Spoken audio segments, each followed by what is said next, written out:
Hi friends, welcome back to my channel. ఈరోజు topic వచ్చేసి Indian హిస్టరీలో భాగంగా సింధు నాగరికత గురించి మనం తెలుసుకోబోతున్నాం. ఇన్ కేస్ మీరు ఇండియన్ హిస్టరీ యొక్క సిలబస్ గురించి నేను వీడియో తీశాను, ఆ వీడియో చూడకపోతే వెళ్ళేసి చూసేయండి, నా ఛానల్లో ఉంటుంది. తర్వాత దాని కంటిన్యూషన్ పార్ట్ వచ్చేసి ఇది సింధు నాగరికత. సో నేను డైలీ ఒక వీడియో పోస్ట్ చేయడానికి ట్రై చేస్తాను ఇండియన్ హిస్టరీకి సంబంధించి. సో మీరు కూడా కంటిన్యూగా చూడండి, కంటిన్యూ పార్ట్గా చూడండి. ఫస్ట్ సిలబస్ చూసిన తర్వాత దీనికి రండి, సింధు నాగరికతకి. సో లేట్ చేయకుండా వీడియోలోకి వెళ్ళిపోతాం.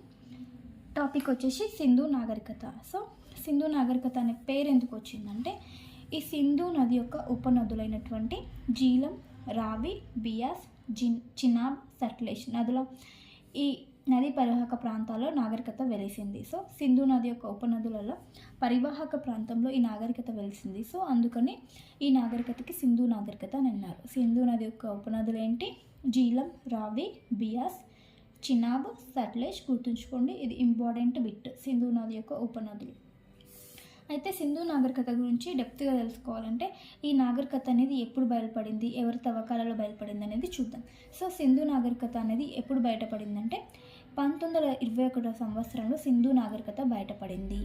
ఎవరి తవ్వకాలలో బయలుపడిందంటే 1921 సంవత్సరంలో sir John Marshall archaeology survey of ఇండియాలో భాగంగా తవ్వకాలు చేపట్టడం వలన సింధు నాగరికత అనేది బయటపడింది. ఎవరి నాయకత్వంలో?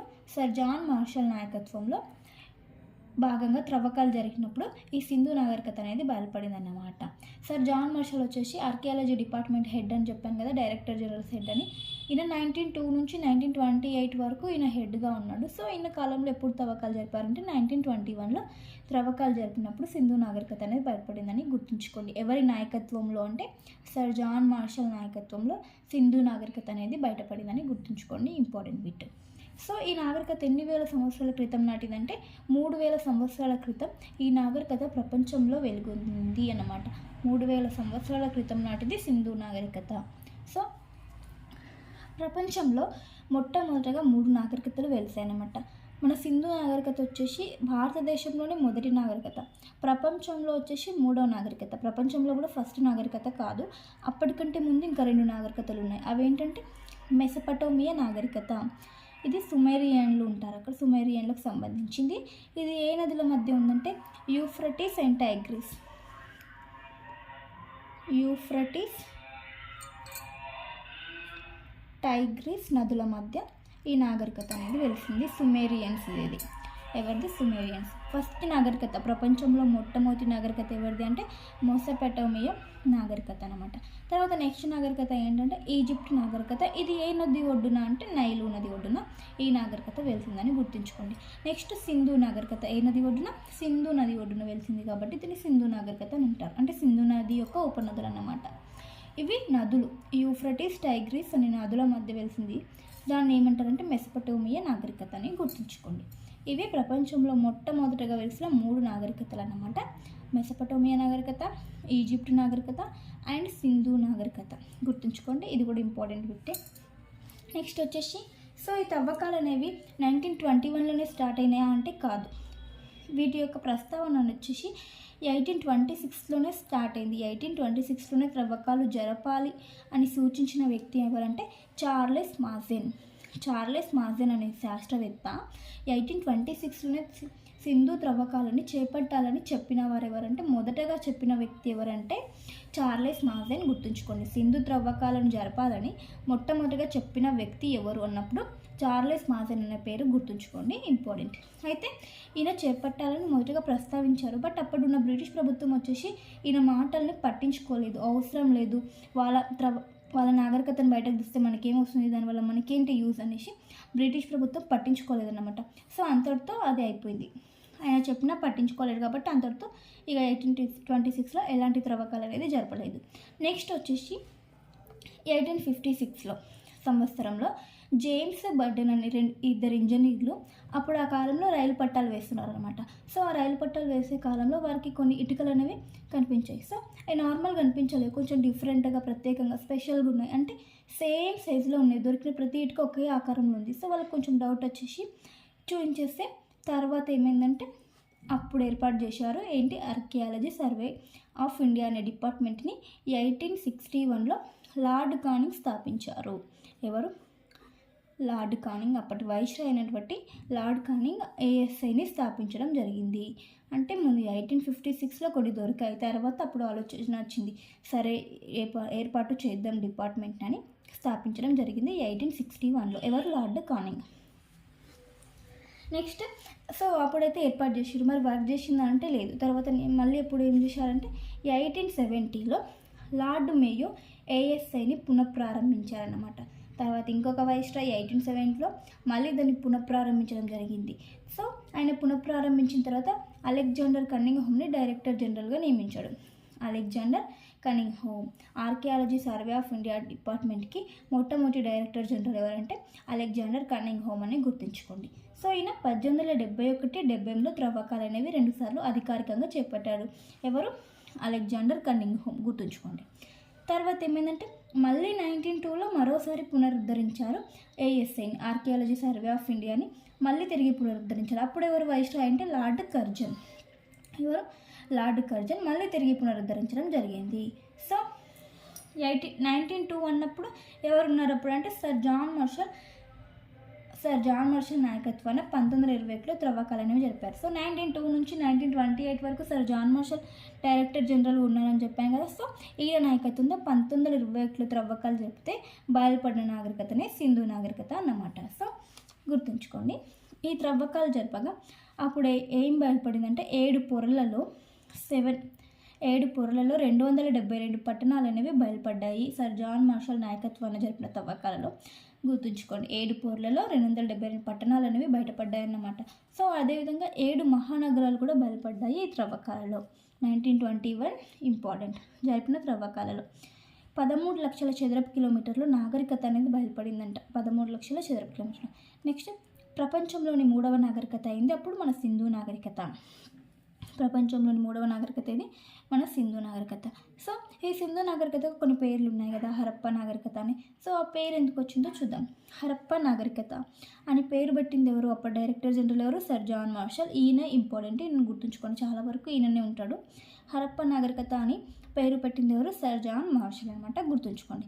ఎందుకు ఈ పేరు పెట్టిందంటే ఆయన జరిపిన తవ్వకాలలో మొదట హరప్ప పట్టణం అనేది బయటపడింది అన్నమాట. జరిపిన తవ్వకాల్లో హరప్ప పట్టణం అనేది బయటపడింది.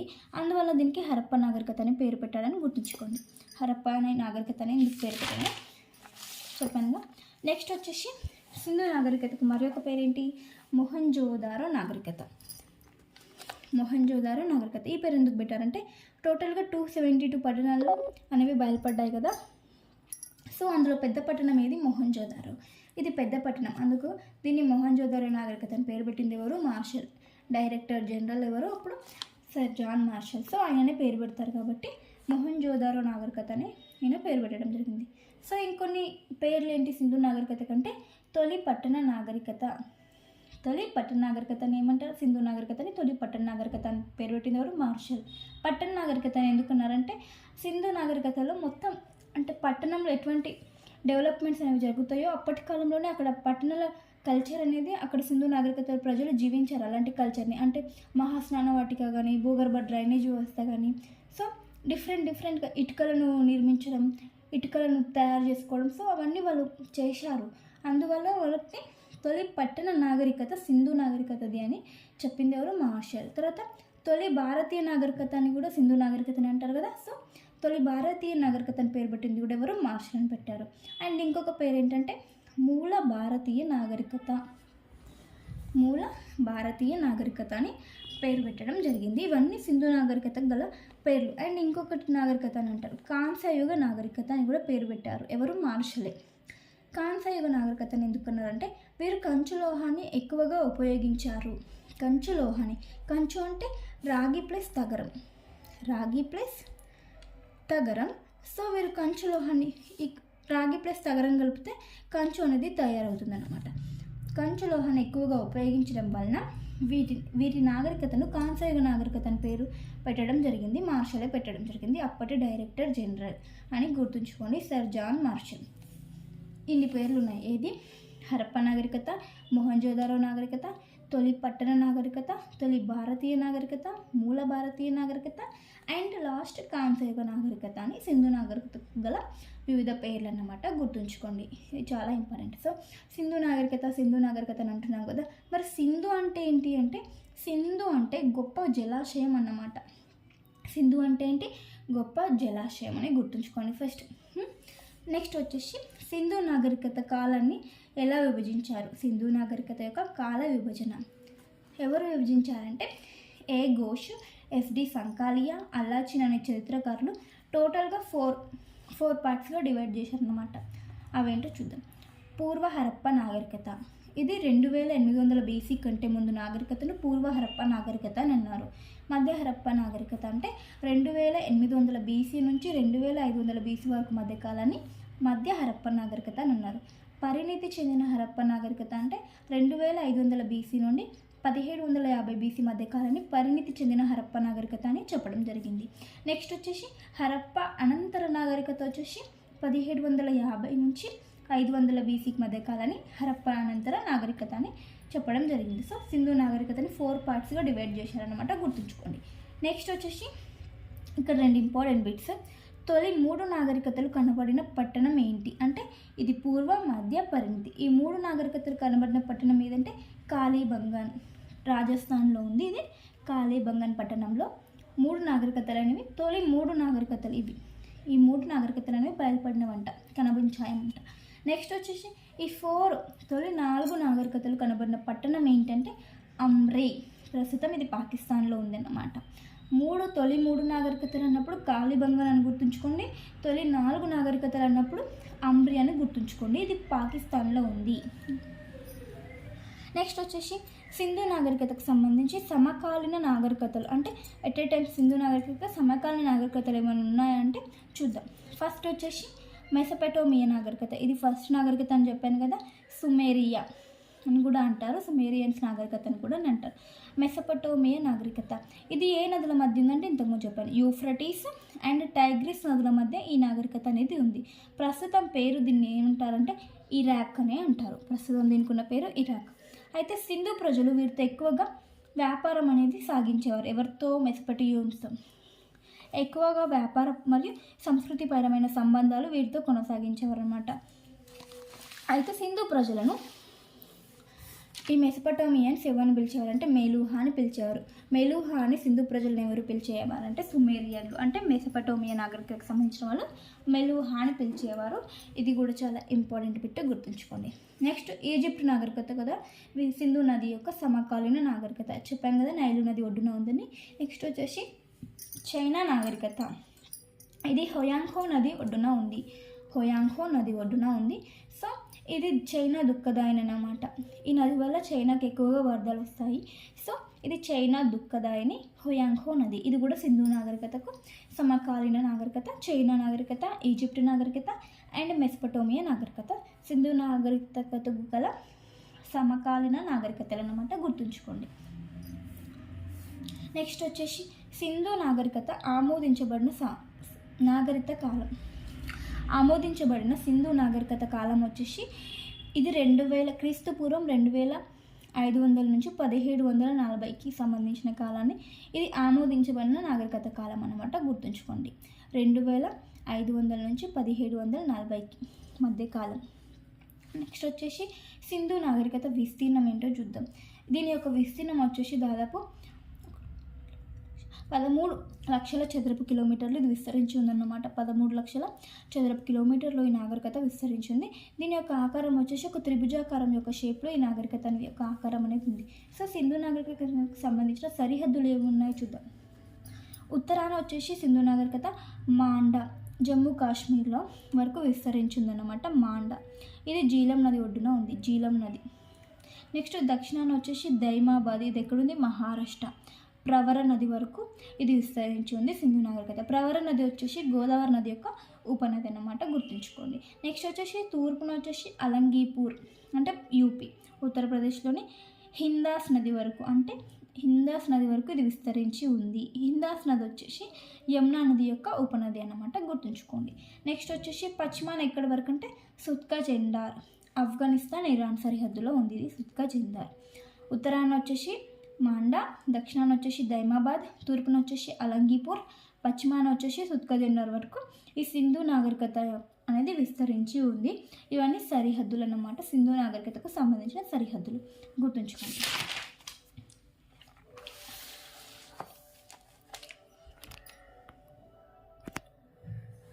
నెక్స్ట్ వచ్చేసి సింధు నాగరికత యొక్క ఆవిర్భావ సిద్ధాంతాలు, అంటే విదేశీ మరియు స్వదేశీ సిద్ధాంతాలు. ఈ విదేశీ సిద్ధాంతం గురించి మార్టిమం వీలర్ చెప్పాడు. ఏంటంటే వీరు సుమేరియన్లు అన్నమాట. సుమేరియన్లు వలస వచ్చి సింధు నాగరికతను ఏర్పరిచారని తెలిపారు. వీళ్ళు సుమేరియన్లు అక్కడి నుంచి ఇక్కడికి వలస వచ్చి ఈ నాగరికతను ఏర్పరిచారని తెలిపింది ఎవరు? మార్టిమం వీలర్ చెప్పాడు. విదేశీ సిద్ధాంతం గురించి తెలిపింది ఎవరు? మార్టిమం వీలర్. కానీ ఈ సిద్ధాంతాన్ని ఎవరు అంగీకరించలేదన్నమాట. నెక్స్ట్ వచ్చేసి స్వదేశీ సిద్ధాంతం. ఈ సిద్ధాంతాన్ని ఎవరు ప్రతిపాదించారంటే ఏ ఘోష్. స్వదేశీ సిద్ధాంతాన్ని, ఈ సిద్ధాంతాన్ని కూడా ఎవరు అంగీకరించలేదన్నమాట. నెక్స్ట్ వచ్చేసి ఈ సింధు నాగరికత యొక్క ప్రముఖ ప్రదేశాలు ఏంటో చూద్దాం. తవ్వకాలలో ఏ ఏ ప్రదేశాలు బయటపడ్డాయి అని చూద్దాం. ఫస్ట్ వచ్చేసి 1921లో హరప్ప అనే ప్రదేశం బయటపడింది. ఈ తవ్వకాలు జరిపిన వ్యక్తి అంటే దయారం సహాని. హరప్ప ప్రదేశానికి తవ్వకాలు జరిపిన వ్యక్తి దయారం సహాని. ప్రస్తుతం ఇది ఎక్కడ ఉందంటే పంజాబ్లో, పాకిస్తాన్ యొక్క పంజాబ్లో ఉంది, మౌంట్ గౌమైరీ. నెక్స్ట్ వచ్చేసి మొహంజోదారో ఎప్పుడు బయటపడిందంటే 1922. దీని తవ్వకాలు జరిపిన వ్యక్తి ఆర్డి బెనర్జీ. ప్రస్తుతం ఎక్కడుందంటే మొహంజోదారో పాకిస్తాన్లోని సింధులో ఉంది. గుర్తుంచుకోండి, ఎక్కడ ఉంది అనేది ఇంపార్టెంట్. పాకిస్తాన్లోని సింధులో ఉందన్నమాట, గుర్తుంచుకోండి. నెక్స్ట్ వచ్చేసి 1957లో లోతాల్ అనే పట్టణం బయటపడింది. దీనికి త్రవ్వకాలు జరిపిన వ్యక్తి ఎస్ఆర్ రావు. లోతాల్ ఎక్కడ ఉందంటే మన భారతదేశంలోని అహ్మదాబాద్, అంటే గుజరాత్లోని అహ్మదాబాద్లో ఉంది. లోతాల్ మన దగ్గరే ఉంది, భారతదేశంలో ఉంది. నెక్స్ట్ వచ్చేసి 1960లో కాళీబంగన్ ప్రదేశం అనేది బయటపడింది. తవ్వకాలు జరిపిన వ్యక్తి ఘోష్ బీబీలాల్ అన్నమాట త్రవ్వకాలు జరిపారు. ప్రస్తుతం ఇది ఎక్కడ ఉందంటే హనుమగర్, రాజస్థాన్లో ఉంది కాళీబంగన్. ఇది కూడా మన దగ్గరే ఉంది. నెక్స్ట్ వచ్చేసి 1971లో బనవాలి ప్రదేశం అనేది బయటపడింది. దీన్ని ఎవరు తవ్వకాలు జరిపారంటే ఆర్ఎస్ బిస్ట్. ఇది ఎక్కడ ఉందంటే మన దేశంలోని, భారతదేశంలో ఉంది. ఎక్కడ? హిక్సార్, హర్యానాలో ఉందన్నమాట. నెక్స్ట్ వచ్చేసి రంగాపూర్, 1931లో రంగాపూర్. దీనికి త్రవ్వకాలు చెప్పింది ఆర్ఎన్ వాట్స్. ఇది వచ్చేసి ఎక్కడుంది? గుజరాత్లో ఉంది రంగాపూర్. నెక్స్ట్ వచ్చేసి 1955 నుంచి 56 మధ్యలో రోపార్ అనే పట్టణం బయటపడింది. దీనికి త్రవ్వకాలు జరిపిన వ్యక్తి వైడి శర్మ. ఇది ఎక్కడ ఉంది? మన భారతదేశంలోని పంజాబ్లో ఉంది అన్నమాట, గుర్తుంచుకోండి, పంజాబ్లో ఉంది. నెక్స్ట్ వచ్చేసి అలంగీర్పూర్, 1958లో ఇది బయటపడింది. దీనికి కూడా వైడి శర్మ అనే త్రవ్వకాలు జరపంగా బయటపడింది అనమాట. ఇది ఎక్కడ ఉంది? మీరట్లో ఉంది, హిండన్ నది ఒడ్డున అన్నమాట. నెక్స్ట్ వచ్చేసి కోట్ డీజీ. దీనికి త్రవ్వకాలు జరిపింది క్యూరీ, 1935లో. ఇది ఎక్కడ ఉందంటే పాకిస్తాన్లో ఉంది. కోట్ డీజీ పాకిస్తాన్లోని సింధు రాష్ట్రంలో ఇది అనేది ఉంది. నెక్స్ట్ వచ్చేసి సుర్కటోడా. ఇది 1964లో జేసీ జోషి త్రవ్వకాలు జరపంగా బయటపడింది. ఇది ఎక్కడ ఉందంటే గుజరాత్లో ఉంది, కచ్. నెక్స్ట్ వచ్చేసి సుట్కా జెండార్ని ఇద్దరు త్రవ్వకాలు జరిపారు. స్టేయింగ్, జార్జ్ డేల్స్ అన్నమాట. ఇద్దరు కూడా త్రవ్వకాలు జరిపారు సేమ్ ప్లేస్ని. ఎక్కడ ఉందంటే ఇది బెలూచిస్తాన్లో ఉందన్నమాట, బెలూచిస్తాన్. నెక్స్ట్ వచ్చేసి దాబర్ కోట్. దీని త్రవ్వకాలు జరిపింది మేకే. ఇది బెలూచిస్తాన్లోనే ఉంది. నెక్స్ట్ చెన్హుదారో. ఇది ఎవరు? ఏసీ మజుందార్, 1931లో. చెన్హుదారో పట్టణం ఎవరి త్రవ్వకాలలో బయటపడిందంటే మజుందార్. ఇది ఎక్కడ ఉందంటే పాకిస్తాన్లో ఉందన్నమాట, సింధు రాష్ట్రంలో, గుర్తుంచుకోండి, పాకిస్తాన్లో ఉంది.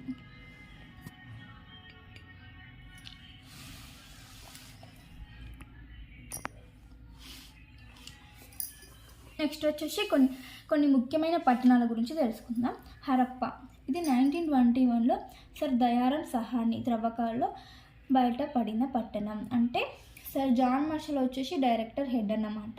ఈయన కొంతమంది టీంని ఏర్పాటు చేసి త్రవ్వకాలు చేయించింది. సో దయారం సహాని త్రవ్వకాల్లో బయటపడిన పట్టణం ఏదంటే హరప్ప పట్టణం. 1921లో ఇది బయటపడింది. అయితే ఆకస్మికంగా ఉద్భవించిన నగరం అని దీనికి సర్ జాన్ మార్షల్ పేరు పెట్టాడు. ఆకస్మికంగా ఉద్భవించిన నగరం ఇది హరప్ప. ఎవరు పేరు పెట్టారు? సర్ జాన్ మార్షల్ పేరు పెట్టాడు. సింధు నాగరికతను హరప్ప నాగరికతను నామకరణం చేసింది కూడా సర్ జాన్ మార్షల్, ఇంతకుముందు చెప్పాను కదా. నెక్స్ట్ వచ్చేసి ఈ హరప్పాలు ఏమైనా బయటపడినవంటే అమ్మ తల్లి, నటరాజ విగ్రహాలు అనేవి ఈ హరప్ప పట్టణంలో బయటపడినవని గుర్తుంచుకోండి. అమ్మ తల్లి, నటరాజ విగ్రహాలు. ఇది వచ్చేసి మౌంట్ గోమెరీ జిల్లాలో ఉందని చెప్పినా కదా, పశ్చిమ పాకిస్తాన్లోని మౌంట్ గోమెరీ జిల్లాలో ఉంది, గుర్తుంచుకోండి. ఇది రావి నది ఒడ్డున ఉంది. హరప్ప పట్టణం ఏ నది ఒడ్డున ఉందంటే రావి నది ఒడ్డున ఉంది. ఏ వైపు అంటే ఎడమ వైపున ఉంది. ఇది చాలా ఇంపార్టెంట్ బిట్. ఏ నది ఒడ్డున ఉంది, ఏ వైపున ఉంది అనేది చాలా ఇంపార్టెంట్. హరప్పకు ధాన్యాగారాల నగరం అని అంటారు. ఇక్కడ రెండు వరుసలో 6 చొప్పున 12 ధాన్యాగారాలు అనేవి బయటపడ్డవి. ధాన్యాగారాలు ఎక్కడ బయటపడ్డవి? హరప్పా పట్టణంలో. సో దీనికి ధాన్యాగారాలు అనే పేరు కూడా ఉంది. నెక్స్ట్ గేట్వే ఆఫ్ సిటీ అని కూడా దీన్ని అంటారనమాట, గేట్వే ఆఫ్ సిటీ అని. ఋగ్వేదంలో హరయుపి అని ప్రస్తావించిన నగరం హరప్పా. ఋగ్వేదంలో దీని ప్రస్తావన ఉంది. ఏ పేరుతో? హరయుపి అనే పేరుతో ప్రస్తావించారు హరప్పా నగరాన్ని, గుర్తుంచుకోండి. నెక్స్ట్ వచ్చేసి ఇది పడవల తయారీకి, కుండాల తయారీకి ప్రసిద్ధి చెందింది హరప్పా నగరం. ఇక్కడ ఒక సమాధి అనేది దొరికిందంట. హెచ్ ఆకారంలో ఒక సమాధి అనేది హరప్పా పట్టణంలో దొరికింది. సో ఇంపార్టెంట్, గుర్తుంచుకోండి. ఏ నది ఒడ్డున ఉంది, ఏ వైపున ఉంది, అక్కడ ఏమేమి దొరికాయి తవ్వకాలు అనేది గుర్తుంచుకోండి. ఎవరు త్రవ్వకాలు జరిపారు అనేది కూడా ఇంపార్టెంట్, గుర్తుంచుకోండి. నెక్స్ట్ వచ్చేసి మొహెంజోదారో అంటే అర్థం ఏంటంటే సింధీ భాషలో మృతుల దిబ్బ. మృతుల దిబ్బ అని అర్థం సింధీ భాషలో. అయితే ఇది 1922లో ఆర్డి బెనర్జీ త్రవ్వకాలలో బయటపడింది అన్నమాట మొహెంజోదారో పట్టణం, గుర్తుంచుకోండి. ఇది సింధు రాష్ట్రంలోని లార్కానా జిల్లాలో గల సింధు నదికి ఇది కొడి వైపున ఉంది. మొహెంజోదారో పట్టణం ఏ నది ఒడ్డున ఉందంటే సింధు నది. ఏ వైపున ఉందంటే ఇది కుడి వైపున ఉంది. హరప్పా వచ్చేసి ఎడమ వైపున ఉంది, సింధు నది వచ్చేసి కుడి వైపున ఉందని గుర్తుంచుకోండి. ఇది ఇంపార్టెంట్, మళ్ళీ చెప్తున్నా. ఇది సింధు నాగరికతలో అతిపెద్ద నగరం. ఇంతకుముందు చెప్పాను కదా, మొహెంజోదారో అతిపెద్ద పట్టణం. సో అందువల్ల మొహెంజోదారో నాగరికత అని పేరు పెట్టారని. సో ఇక్కడ జనాభా సుమారుగా 35,000 నుంచి 41,000 వరకు ఉన్నారన్నమాట. దీనికి గల ఇతర పేర్లు మోడల్ సిటీ, సింధు నాగరికత ఉద్యానవనం, నిక్లిస్తాన్ అని దీనికి గల పేర్లు అన్నమాట. ఈ పట్టణం వచ్చేసి 7 సార్లు వరదలకు గురి అయిన నగరం. ఇది కూడా ఇంపార్టెంట్ బిట్. అండ్ అదేవిధంగా ఇక్కడ ఉన్న తవ్వకాలు జరపంగా ఏం బయటపడ్డాయంటే మహాస్నాన వాటిక బయటపడింది మొహెంజోదారోలో. అండ్ పెద్ద అసెంబ్లీ హాల్ అనేది కూడా మొహెంజోదారోలోనే బయటపడింది అనమాట, గుర్తుంచుకొని. మహాస్నాన వాటిక ఎక్కడ దొరికిందంటే ఎక్కడ బయటపడిందంటే ఏ పట్టణం అంటే మొహెంజోదారో పట్టణానికి సంబంధించిందని గుర్తుంచుకోండి. నెక్స్ట్ వచ్చేసి గడ్డమున్న పురోహితుడి విగ్రహం కూడా ఇక్కడ బయటపడింది. పురోహితుడి యొక్క విగ్రహం అనేది మొహెంజోదారోలో దొరికిందన్నమాట. నెక్స్ట్ వచ్చేసి నూలు వస్త్రం, కొలబద్ద, ఎడ్లబండి, నాట్యగత్తె యొక్క కాంస్య విగ్రహము, కాలిన వస్త్రపు ముక్క, రావి చెట్టు కొమ్మల మధ్య ఉన్న దేవతా ముద్రిక అనేవి ఈ మొహెంజోదారో తవ్వకాలలో బయటపడ్డాయి.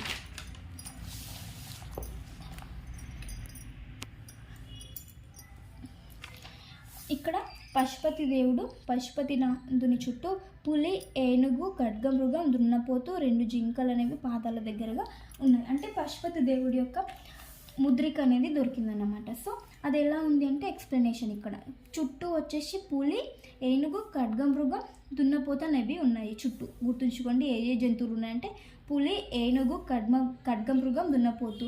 అంటే కొన్ని జంతువులు ఇచ్చేసి ఈ క్రింది వాటిలో లేనిది ఏంటని అడుగుతాడు. సో గుర్తుంచుకోండి, పులి ఉంది, ఏనుగు ఉంది, ఖడ్గమృగం ఉంది, దున్నపోతు అనేది ఉండడం జరిగింది.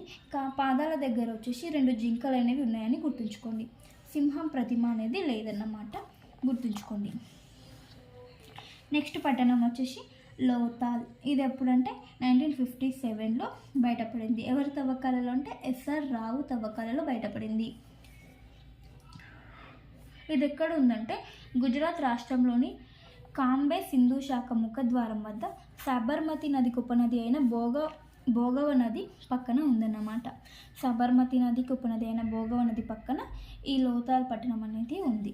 గుజరాతీ భాషలో లోతాల్ అనగా మృతుల దిబ్బ అని అర్థం. సింధు భాషలో మొహెంజోదారో అనగా మృతుల దిబ్బ అని చెప్పాను కదా. గుజరాతీ భాషలో కూడా లోతాల్ అనగా మృతుల దిబ్బ అని అర్థం అంట, గుర్తుంచుకోండి, ఇంపార్టెంట్. ఇది సింధు నాగరికతకు ప్రధాన సముద్ర వ్యాపారానికి కేంద్రం. లోతాల్ వచ్చేసి వ్యాపారానికి అంటే సముద్ర వ్యాపారానికి ప్రముఖ కేంద్రం లోతాల్ అన్నమాట. లోతాల్ నౌకాశ్రయంలో ఒక నౌకాశ్రయం ఉంది, అది ఇటుకలతో కట్టారు. అనగా ఇది సింధు ప్రజల యొక్క మొదటి కృత్రిమ ఓడరేవు అన్నమాట. సింధు ప్రజల యొక్క మొదటి కృత్రిమ ఓడరేవేది లోతాల్ పట్టణం. ప్రాచీన భారతదేశ చరిత్రలో మొదటిసారిగా వరి పండించిన వారు లోతాల్ ప్రజలు. ప్రాచీన భారతదేశ చరిత్రలో మొదటిసారిగా వరి పండించింది ఎవరంటే లోతాల్ ప్రజలు అన్నమాట. వీధి వైపు గుమ్మాలు గల ఏకైక నగరం దీని యొక్క స్పెషాలిటీ. వీధి వైపు గుమ్మాలు గల ఏకైక నగరం ఏంటి? లోతాల్. దీనిని మినీ హరప్ప అని కూడా అంటారనమాట. లోతాల్ని మినీ హరప్ప అని అంటారు. ఇతరుల పేర్లు mini Harappa, mini Mohenjo-daro, cosmopolitan నగరం. దీనికి గల ఇతర పేర్లని గుర్తుంచుకోండి. Mini Harappa, mini Mohenjo-daro, cosmopolitan నగరం గుర్తుంచుకోండి. నెక్స్ట్ వచ్చేసి చెన్హుదారో పట్టణం. ఇది ఎప్పుడు 1931లో ఏసీ మజుందార్ జరిపిన త్రవ్వకాలలో బయటపడిన పట్టణం చెన్హుదారో. సింధు రాష్ట్రంలో సింధు నదికి ఎడమవైపు ఉంది ఇది పట్టణం. గుర్తుంచుకోండి. ఏ నది ఒడ్డున ఉంది, ఏ వైపున ఉంది? సింధు నదికి ఎడమ వైపున ఈ పట్టణం అనేది ఉంది. గుర్తుంచుకోండి.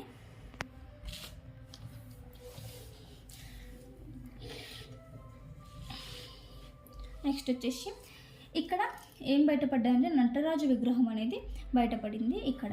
నెక్స్ట్ సిరాబుడ్డి, పిల్లి యొక్క ఆనవాళ్ళు, బొమ్మల తయారీ కేంద్రం, లిప్స్టిక్, పూసల తయారీ పరిశ్రమలకు ఇది కేంద్ర స్థానం చెన్హుదారో. 3 సార్లు వరదలకు గురైన నగరం ఇది చెన్హుదారో. ఇది 3 సార్లు. కోట లేని నగరం, పారిశ్రామిక పట్టణం ఇది పారిశ్రామిక పట్టణం అన్నమాట. గుర్తుంచుకోండి చెన్హుదారో గురించి. నెక్స్ట్ కాళీబంగన్ వచ్చేసి 1951లో ఆమ్లానంద్ ఘోష్, బీబీ లాల్ త్రవ్వకాల్లో ఇది బయటపడింది. రాజస్థాన్ రాష్ట్రం గగ్గర్ నది ఒడ్డున ఉంది కాళీబంగన్. ఏ నది ఒడ్డున ఉంది? ఇది గగ్గర్ నది ఒడ్డున ఉంది. కాళీబంగన్ అనగా నల్లని గాజులు అని అర్థం. గుర్తుంచుకోండి. కాళీబంగన్ అంటే ఏంటి? నల్లని గాజులు. సింధు ప్రజలు పూజించే అమతల్లి విగ్రహం ఇచ్చటనే లభ్యమైంది. సింధు ప్రజలు పూజించే అమతల్లి విగ్రహం ఇక్కడ దొరికిందంట. ఇక్కడ ఒంటె కలేబారం దొరికింది. భారత ఉపఖండంలో అతి పురాతనమైన వ్యవసాయ క్షేత్రం నాగళ్ళు లభించాయన్నమాట కాళీబంగన్లో. నాగళ్ళు ఎక్కడ దొరికాయి? కాళీబంగన్లో. లిపి సర్పలేఖనం అనేది ఇక్కడ లభ్యమైంది. లిపి వచ్చేసి సర్పలేఖనం అనేది ఇక్కడ లభ్యమైంది అన్నమాట. గుర్తుంచుకోండి. నెక్స్ట్ వచ్చేసి ధోలవీర. ఇది 1990లో ఆర్ఎస్ బిస్ట్ త్రవ్వకాల్లో బయలుపడిన పట్టణం ధోలవీర. సింధు నాగరికతకు సంబంధించి భారతదేశంలో ఉన్న పట్టణాల్లో పెద్ద పట్టణం. సింధు నాగరికతకు సంబంధించి భారతదేశంలో ఉన్న పట్టణాల్లో పెద్ద పట్టణం ధోలవీర అనమాట. అంటే సింధు నాగరికత వచ్చేసి అటు పాకిస్తాన్లో విస్తరించింది, ఇటు భారతదేశంలో విస్తరించింది కదా. సో భారతదేశంలో ఉన్న పట్టణాల్లో ఇది పెద్ద పట్టణం అనమాట ధోలవీర అనేది. గుర్తుంచుకోండి. భారతదేశంలో ఉన్న పట్టణాల్లో ఇది పెద్ద పట్టణం ధోలవీర. గుజరాత్ రాష్ట్రంలోని కచ్లో ఉంది ధోలవీర. పట్టణం ఎగువ, మధ్య, దిగువ అనే 3 భాగాలుగా విభజించారు ఈ పట్టణాన్ని అన్నమాట. సో ఇక్కడ వచ్చేసి రాతి ముంగీస, షాపింగ్ కాంప్లెక్స్, నీటి నిల్వ కట్టడాలు, వెండి ఆభరణాలు, పెద్ద స్టేడియం అనేవి వీటి యొక్క తవ్వకాల్లో ఇవి దొరికాయన్నమాట. గుర్తుంచుకోండి. ధోలవీర అనే ప్రాంతంలో.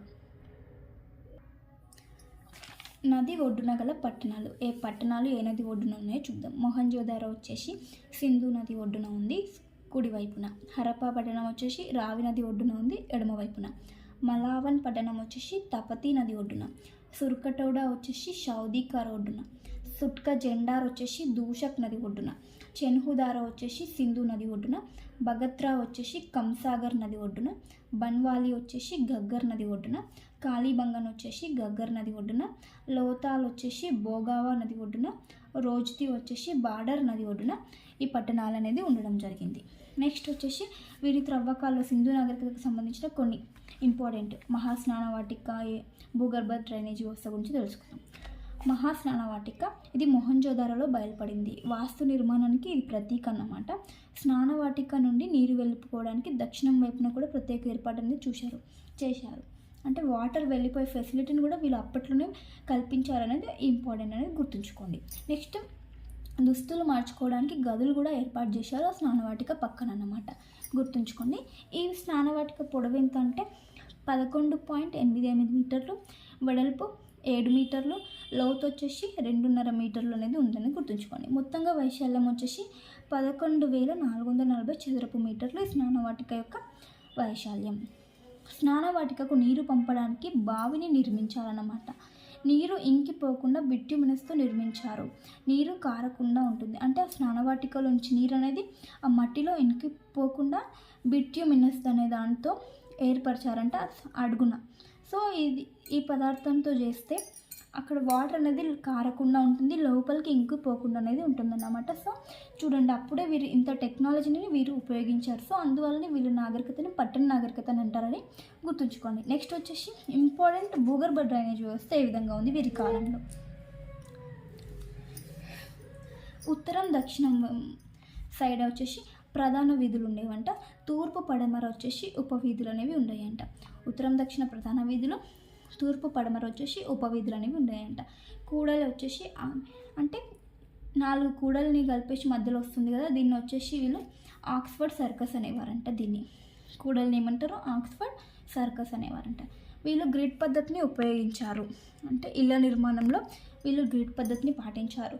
పట్టణం తూర్పు వైపు డౌన్లో ఉండి పడమర వైపు ఎత్తుగా ఉండేవి. అంటే పట్టణాలు వచ్చేసి తూర్పు వైపు డౌన్లో ఉండి పడమర వైపు ఎత్తుగా ఉండేవంట వీళ్ళ యొక్క నిర్మాణాలు. తూర్పు వైపు డౌన్లో ఉంటుంది, పడమర అనేది ఎత్తుగా ఉంటుంది. అంటే తూర్పు వైపున సామాన్య ప్రజల యొక్క ఇల్లులు ఉండేవంట, పెద్ద పెద్ద బంగ్లాలు వచ్చేసి పడమర వైపున ఉండేవని వీళ్ళు చెప్తున్నారు. వీరి యొక్క స్పెషాలిటీ చూడండి ఇక్కడ.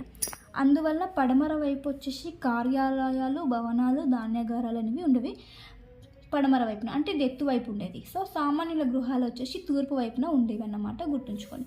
ప్రతి ఇంటి నుండి వేస్టేజ్ వాటర్ పైప్ ద్వారా ఏర్పడిన వాటర్ని దూరంగా వదిలేసేవారు. అంటే వేస్టేజ్ వాటర్ వెళ్ళిపోవడానికి కూడా ఒక ఫెసిలిటీ అనేది వీళ్ళు చేశారన్నమాట. అంటే వేస్టేజ్ వాటర్ని ఒక సైడ్ నుంచి పంపించేవాళ్ళు పైప్స్ వేసి. వరద నీరు ఇళ్లను ముంచేయకుండా ఆనకట్టలు కట్టేవారంట. అంటే ఇళ్లను ముంచకుండా ఆనకట్టలు అనేవి కట్టేవారు. ఇళ్లను ముంచేయకుండా ఆనకట్టలు కట్టేవారు, పొలాలను కాదు. వరద నీరు పొలాలకి వెళ్ళి సారవంతమైన మట్టిని తెచ్చేదన్నమాట. అంటే ఈ వరద వాటర్ అంతా పొలాల్లోకి వెళ్ళేది. సో అప్పుడు సారవంతమైన మట్టి వచ్చేసి పంటలు అనేవి బాగా పండేవని అన్నమాట. ఇళ్లను ముంచకుండా మాత్రమే ఆనకట్టలు కట్టేవారు వీళ్ళు, గుర్తుంచుకోండి.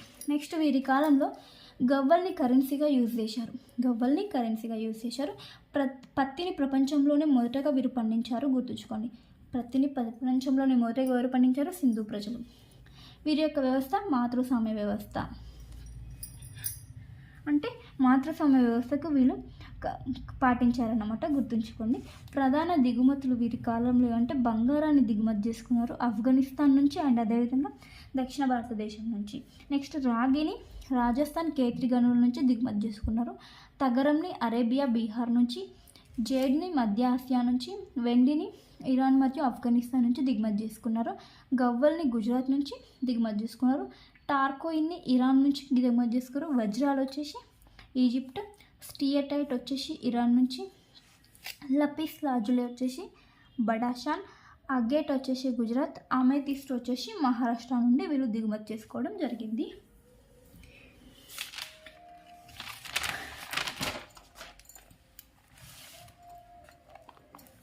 నెక్స్ట్ వచ్చేసి వీరి కాలంలో సంస్కృతికి మొదటి రూపం సింధు ప్రజల భాష ద్రవిడం అని అన్నది ఎవరంటే షాదర్ హిరాస్. సింధు ప్రజల భాష ద్రవిడం అన్నది ఎవరన్నా షాదర్ హిరాస్. సో ఇక్కడ కొన్ని ఇంపార్టెంట్ పశుపతి దేవుడి గురించి తెలుసుకుందాం. వీరు జంతువుని పూజించేవారు, మూపురం ఉన్న ఎద్దుని.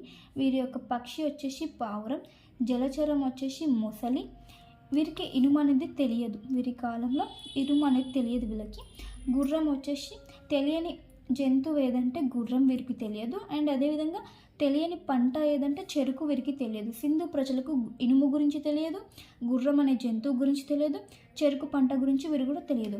అయితే వీరికి పరిపాలన ఎవరు చేశారంటే పురోహితులు చేశారని ఒక వ్యక్తి అన్నారు. ఎవరు, మార్టిమం వీలర్ అన్న అభిప్రాయం ప్రకారం సింధు ప్రజల పరిపాలన చేసింది ఎవరంటే పురోహితులు ఆ కాలంలో పరిపాలన చేశారు, రాజులు లేరు అని చెప్పారు.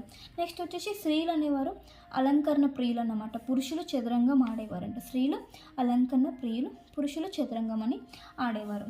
సో సింధు నాగరికత ఏ విధంగా పతనమైందంటే ఆర్యుల దండయాత్ర కారణంగా పతనమైందని ఎవరన్నారు, మార్టిమం వీలర్ అన్నారు.